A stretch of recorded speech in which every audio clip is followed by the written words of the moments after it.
asking questions with Passé Composé. Now, for right now, we are only focusing on Passé Composé that uses avoir as its helping verb. Passé Composé can also use être, but for right now, we are just working with avoir.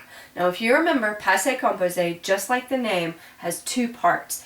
The first part is the conjugation of either être or avoir to use as your helping verb, and then your the past participle part. And also the little accents over the E's also can help you remember, oh yeah, this is the one where things change. The ending changes a little bit. For instance, an ER verb, a regular ER verb, is going to change to E with an accent aigu, which is exactly what is in Passé Composé. So that's your little trick. An IR verb is going to change to I, and an RE verb is going to change to you. So for instance, if I wanted to say I have spoken, I would, my subject pronoun, then I would use my conjugation of avoir. Oh, well, that was supposed to be blue. Let's try that again. Conjugation of avoir, and then my past participle. Now, to speak is parler. And since parler ends in an ER, I'm going to change that ending to E with an accent aigu. So now I have j'ai parlé, I have spoken. Now, if it ends in IR, it's a little different. So for instance, finir, and I want to say I have finished. So my IR would change to an I to get my past participle.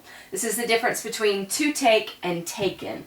All right, that's what we're going with. I can't say I taken. I can say I have taken. So that's where this is coming in.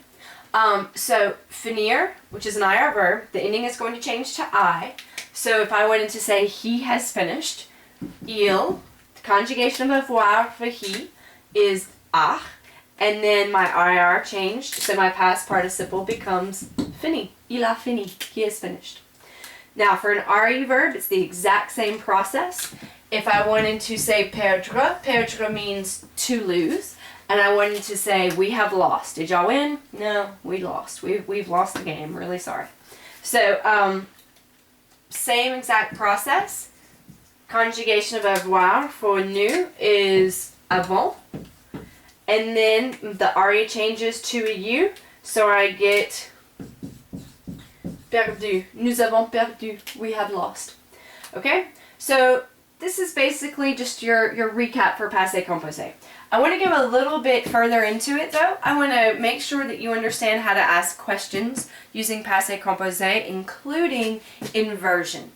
And it's really nothing new. Inversion is simply putting the conjugated verb in front of the subject pronoun to ask a question.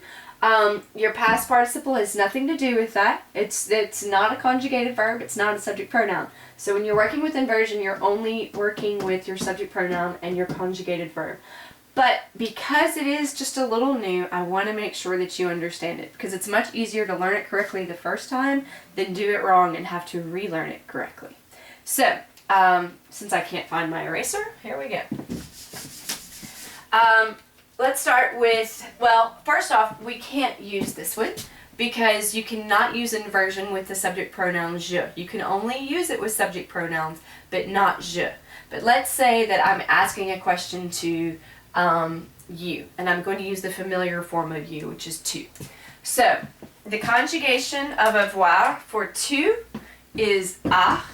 My subject pronoun is tu, and then I get my past participle, which is parler.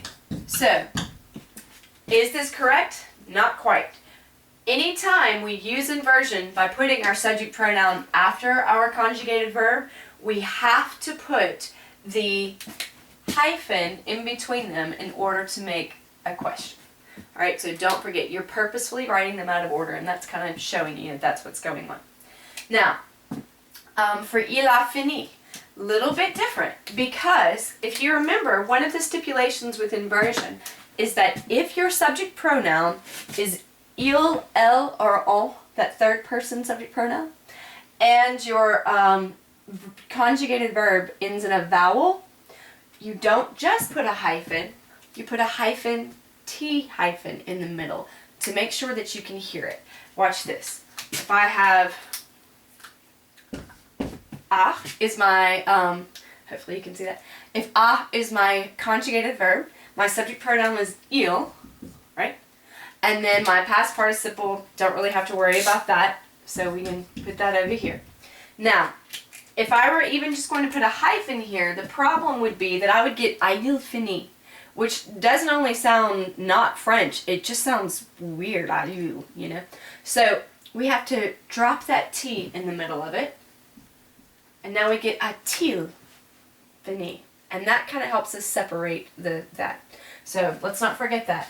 And then it's the same process with the last one, avant nu, perdu. And don't forget, I've got to put a hyphen between there in order to ask a question. Now, if I wanted more than just a yes or no answer, then I could put a question word on the front of this and it would work perfectly. For instance, if I wanted to say, when did he finish? Then I could just put comment on the front of this.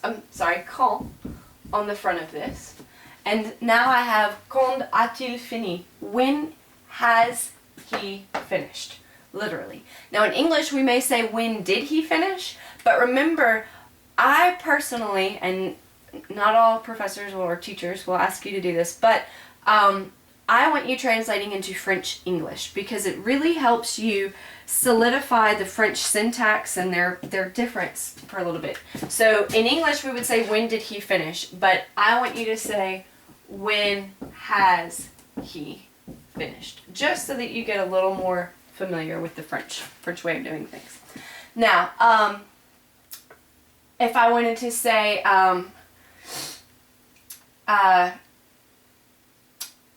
let's see, when, where, why, how, where did they lose? Did they lose in the state playoffs? Did they lose it was a district? Where in the bracket did they lose?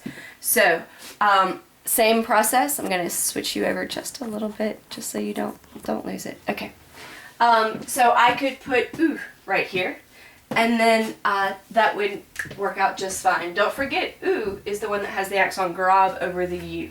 The word or is OU. The word where is OU with an accent grave. And you can remember, where do you put that accent in the word? And then that helps you remember that you need an accent in the word. So, où avons-nous perdu? Where have we lost? And then same thing with that one. So hopefully that will just help solidify that a little bit. Now if you remember, there is also a way to say, is it that? So if I wanted to say, is it that y'all have lost? Then I can do that very same way. Where does is it that go? On the front. So I could say, est-ce que? Now again, in English, we would just generally say, did y'all lose? But again, I want you to realize, okay, yeah. Est-ce que, is it that? That's how you ask that question. Because you are going to learn the word for did. And then, if you put that on there, it's not going to make sense. So, is it that y'all, what color am I doing these in? Y'all, est-ce que vous avez perdu? And that was in red. So, est-ce que vous avez perdu? Same process.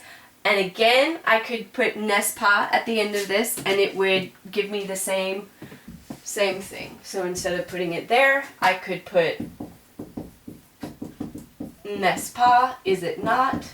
Or didn't you? Isn't that right? You know, vous avez perdu, n'est-ce pas? So this is asking questions with Passé, Composé, with Avoir. And do not forget that you do have some irregular past participles that go with avoir as well. So for instance, prendre. Prendre means to take. And if I wanted to say taken, it does not become prendu. It looks like it should because that ends in re, but this is an irregular one. And just like irregular verbs, there's no process to it. You just kind of have to memorize it. And so this one actually becomes pris. Pris. And so if I wanted to say, you know, did you take the book? First off, in English, I would say, did you take? In French, I could say, have you taken? Or is it that you have taken the book? Let's work with inversion just because it is the more common form, especially when you're speaking. So, I'm just going to put this all in one color. Avait, conjugation of avoir, right? You may not be able to see that. Conjugation of avoir. Avez-vous pris le livre? Have you taken the book? Very simple stuff. So, hopefully this gets you more familiar with it. Bonne chance avec Passé Composé.